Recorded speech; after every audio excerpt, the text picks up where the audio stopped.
හැම ව්‍යාපාරයක්ම ආරම්භ වුණේ එක සාර්ථක තීරණයකින්. ලොකු අතීත කතාවකින්. What's your story? NDP Wealth වෙතින් ඔබට තිළින කරන විශේෂ සම්මුඛ සාකච්ඡා මාලාව. ශ්‍රී ලංකාවේ සාර්ථක ව්‍යාපාරිකයින් නවෝත්පාදකයින්ගේ සාර්ථකත්වයේ සැබෑ කතාව. ජයග්‍රහණ උගත් පාඩම් ඔබත් සමග බෙදා ගන්නටයි මේ සූදානම. සාර්ථකත්වයට පළමු පියවර තියන්න. What's your story? Powered by NDP Wealth. NDP Wealth ඔබේ විශ්වාසනීය ආයෝජන සහකරු.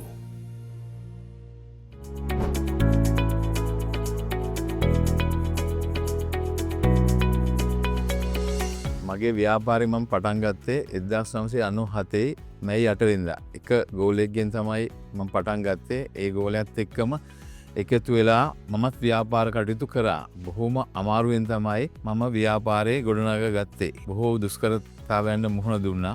ඒ හැම එකක්ම යට කරගෙන මම මගේ ගමන දැඩි කැපවීමෙන් හා මහන්සියෙන් ආවා. ව්‍යාපාරේ ගොඩනගාගෙන යනකොට මම මගේ සේවකයෝ පිරිස වැඩි කරගත්තා. ඒ වගේම මට මුලින්ම ඒජන්සියක් වශයෙන් හම්බුනේ රිචඩ් ප්‍රීස් ආයතනයේ ඒජන්සිය. ඊට පස්සේ ඒජන්සි ගන්න මට ලොකු තරගකාරී පරිසරයක් ගොඩ නැගුණා. ඒත් මගේ ව්‍යාපාරය දැකලා සමාගම් ඇවිල්ලා ඒවා සියල්ල යට කරගෙන මට ඒජන්සිය දුන්නා. මුලින්ම මම ලංකාවේ තියෙන නම්බර් 1 කම්පැනි ඔන් සියට් එකේ ලංකාවෙම තුන්වෙනි ස්ථානය දිනාගත්තා. ඒක දිගින් දිගටම වගේ මම මහත් වෙහෙසක් දරලා රැකගෙන ගියා. අදටත් මම টොප් 10 එකේ ඉන්නවා. ඒ වගේම මට ඩග්ලස් එකේ টොප් 10 එක ලබා ගත්තා. බීල්ස් කියන කම්පැනියේ හැන්කන් කියන බ්‍රෑන්ඩ් එකේ නම්බර් 1 වෙලා හිටියා අවුරුදු ගණනක්. තාමත් මම ඒක රැකගෙන යනවා. මේ සියලු ඒජන්සි මට කරගෙන යන්න හැකි වුණේ මම හරියට වෙලාවට ඒ ආයතන වල මුදල් ගෙවීම තමයි විශේෂ වුණේ. ඒ වගේම ලොකු විශ්වාසයක් මම ඒ ආයතන තුළ රැකගත්තා. ඒක මගේ දියුණුවට ලොකුවට ඉවහල් වුණා. මගේ මේ ජයග්‍රහණ හැම එකටම මගේ කස්ටමර්ලා හේතු වුණා. මම ඒකට වෙලාවට සප්ලයි කරා විශ්වාසය දිනාගත්තා. ඒ විශ්වාසය මත තමයි අපි ගාවට ගොඩාක් පිරිසක් පැමිණේ. ඒ විශ්වාසය අපි රැකගෙන යන්න හැම වෙලේම උනන්දු වුණා. මගේ වැඩ කරන සේවකයන්ට පවා මම කිව්වේ අපිට මේ හැම ජයග්‍රහණයක්ම හම්බෙන්නේ අපේ කස්ටමර්ලා හින්දා කියලා. ඒ හින්දා අපේ උපරිම කැපවීම කරා එයාලගේ හිත දිනාගෙන හොඳ සේවයක් සැපීම. අපේ ළමයි ඉතාම හොඳ සේවයක් සැපයනවා අපේ කස්ටමර්ලාට. ඒ කට්ටිය සතුටින් මේ මගේ ආයතනයට ඇවිල්ලා බඩුවක් අරගෙන යනවා. ඒක මට මගේ ජයග්‍රහණයේ ලොකුම උදව් වුණා. මගේ ව්‍යාපාරය සාර්ථක කර ගැනීමට මගේ නෝනා ලොකු හයියක් වුණා මට. හැම වෙලාවකම මගේ දිහා ඉවසීමෙන් බලන් හිටියා. ඒක මට ලොකු ධෛර්යයක් වුණා. ඒක මට ලොකු ශක්තියක් වුණා මගේ ලෝකේ ගොඩනගා ගන්න. ඒ වගේම බැංකු කටයුතුත් එහෙමයි. මම වෙලාවට හරියට බැංකුව වලට මුදල් දාලා චෙක් පාස් කරගෙන මේ ගමන ගියා. මට බැංකුව වලින් ලොකු සහායයක් හම්බුණා මේ ගමන මට යන්න. මම පටන් ගන්නකොට මට මුදල් තිබ්බේ නැහැ. බැංකුව තමයි මාව මේ තත්ත්වයට ඔසවලා තිබ්බේ. බැංකුවේ විශ්වාසය මම හැමදාම රැක්කා. ඒ හින්දා බැංකුව මට ලොකු සහයෝගයක් දුන්නා. ඒකත් මගේ දියුණුවේ එක කොටසක් වුණා.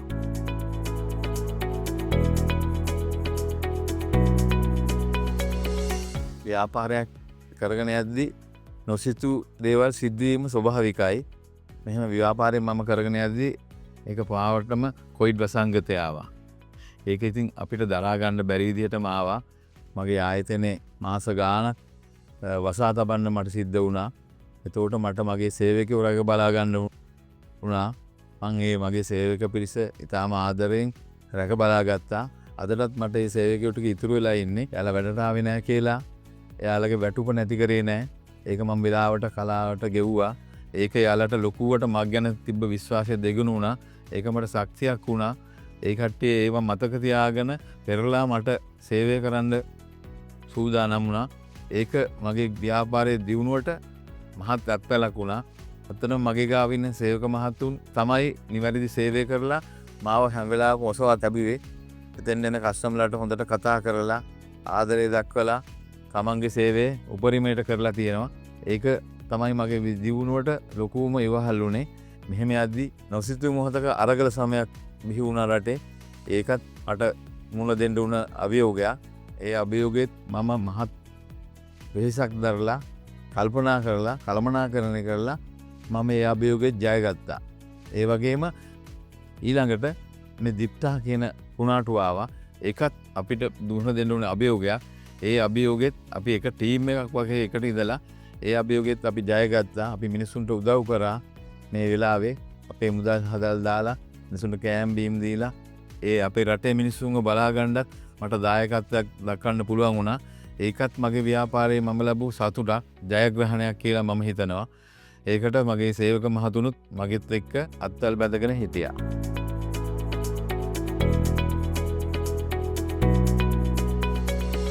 මම ලංකා ආර්ථිකයට ලොකු සේවයක් කරනවා. ඒක හිතාගන්න බැරි විදිහටයි මම කරන්නේ. මම මගේ විශාල සේවක පිරිසක් නඩත්තු කරනවා. ඒ කට්ටියට හොඳට සලකනවා. එයාලගේ දූ දරුවන්ගේ අනාගතය ගැන මම වෙහෙසෙනවා. ඒ ළමයින්ට හැම වෙලාවකම අධ්‍යාපනය හොඳට කරලා දෙන්න කියලා තමයි මම එයාලෙන් ඉල්ලන්නේ. ඒ ළමයින්ගේ පොත්පත් ටික අරන් දීලා එයාලගේ සුබසාස කටයුතු විතර හොයලා බලනවා. ඒ කට්ටිය මගව රැඳී හින්දින්නත් ඒකත් එක හේතුවක්. ඒ වගේම මම ඩිස්ට්‍රිබියුෂන් එකක් කරනවා. ආයතන 100ක් විතර මධ්‍යම පළාතේ මම බලනවා. මම හිතනවා ඒ කට්ටියවත් මම රැක බලා ගන්නවා කියලා. විශේෂයෙන් මම ණයට දෙනවා. ඒ ණය පස්සේ ලොකුවට එලවන්න නැතුව ඒ කට්ටියව ගොඩනගා ගන්න මම උත්සාහ කරනවා. ඇත්තටම මගේ අතින් එහෙම ගොඩනගෙච්ච ව්‍යාපාරික පිරිසක් ඉන්නවා. මට ඒක ලොකු සතුටක්. ඒක මගේ රටේ ආර්ථිකයකට මම කරපු නොපෙනෙන සේවයක් විදිහට මම හිතනවා. කවුරු හිතන්නේ නැති විදිහට මම මගේ රට ගැන හිතනවා. මම රටට ආදරය කරනවා. ඒ හින්දා ලොකු කැපකිරීමකින් මම මේ ව්‍යාපාරය කරනවා.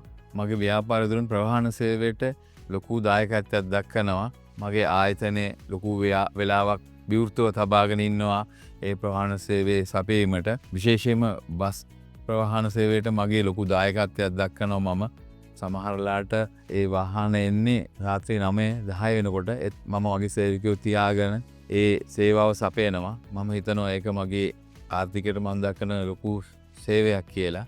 නිසි වෙලාවට ගමන් බිමන් යන්න ඕන හින්දා මම ඒවා ලෑස්ති කරලා දෙනවා.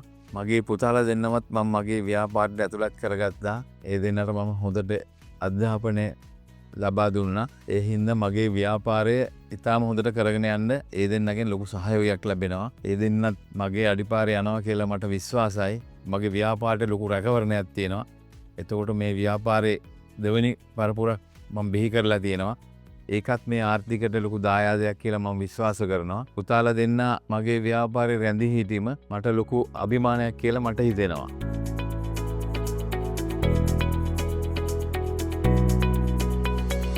අලුතින් ව්‍යාපාර පටන් ගන්න අපේ නව පරපුරට මම දෙන ආදර්ශය තමයි අභියෝග එනවා. ඒ අභියෝග ජය ගන්න දැඩි ආත්ම ශක්තියක් තියෙන්න ඕනේ.